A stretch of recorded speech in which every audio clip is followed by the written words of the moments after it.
ও মা ওটা কি? আজকে বিকালটা অনেক সুন্দর, তাই একটু ঘুরতে বের হবো। তো হ্যালো ভিউয়ার্স, আসসালামু আলাইকুম, কেমন আছেন সবাই? আশা করি ভালো আছেন। গেলাম না হলে বৃষ্টি বৃষ্টি আবহাওয়া কি যে হবে। আর অজিহা এখনো পর্যন্ত মেকআপই করতেছে, সে রেডি হচ্ছে না। তো বলেন কি করি, চলো, দেরি হয়ে যাচ্ছে। আস্তে এত দেরি করে ফেলছে যে বের হতে দেরি হয়ে গেল। আর দেখেন আমার সাহেব বরাবরের মতো কত দূরে এগিয়ে গেছে, দেখছেন ওই যে দূরে নীল পাঞ্জাবি পরে রয়েছে। আর আমার ছেলেটা লাফালাফি করতেছে সাদা লাল পাঞ্জাবি পরে, কত দূর চলে গেছে। আমরা কি হেঁটে ওদের ধরতে পারবো? বরাবরের মতো আমরা যাচ্ছি নদী দেখতে। তো নদীর কি পরিস্থিতি আপনাদের দেখাবো। ওই যে হনুমান। বাংলাদেশে অনেক জেলায় চিড়িয়াখানা আছে, চিড়িয়াখানায় গেলে অনেক প্রাণী দেখা যায়, কিন্তু এরকম বাজারের উপর বা কারো ঘরের উপরে যদি এরকম হনুমান দেখা যায় তাহলে সেই উৎসাহটা আসলেই বেড়ে যায়। তো আমি এখানে হনুমান দেখলাম, হনুমান দেখে ভাবলাম একটু ছবি দেই। ভয়ও করছে, কখনো ও লাফ দেয়, ও কিন্তু খুব দ্রুত চলাফেরা করে। নদীর পরিস্থিতি এরকমই যে বৃষ্টি বৃষ্টি আবহাওয়া। আর এই যে একটা ট্রাক, সেই ট্রাক্টরটা আটকে গেছে। এটা দূরে একটা কলা বাগানের থেকে কলা আনছে, সেই আমিও 2টা কলা নিয়ে নিলাম।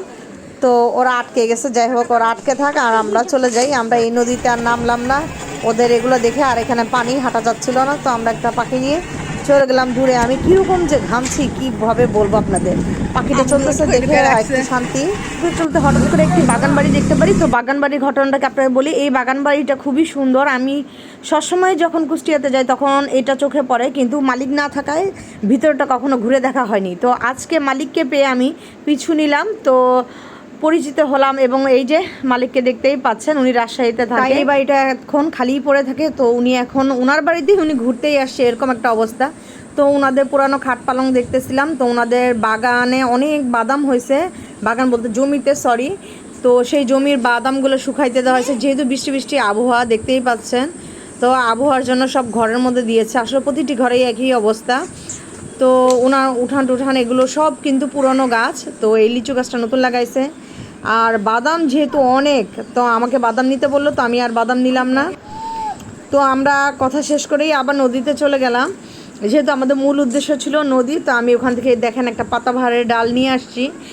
তো ওরা ওদের অনেক জঙ্গল গাছ টাছ কাটতেছিল, আর আমি নদীতে এসে আমার মনটা খুব খারাপ হয়ে গেছে। এই যে পার্থেনিয়াম, কৃষি ফসলের জন্য খুবই ক্ষতিকর একটা গাছ। চিনে রাখুন এবং অন্যকে চিনতে সাহায্য করুন, ভিডিওটা শেয়ার করে। এগুলো সবই পার্থেনিয়াম গাছ। তো এগুলো চিনার উপায় আমি আপনাদের দেখাচ্ছি।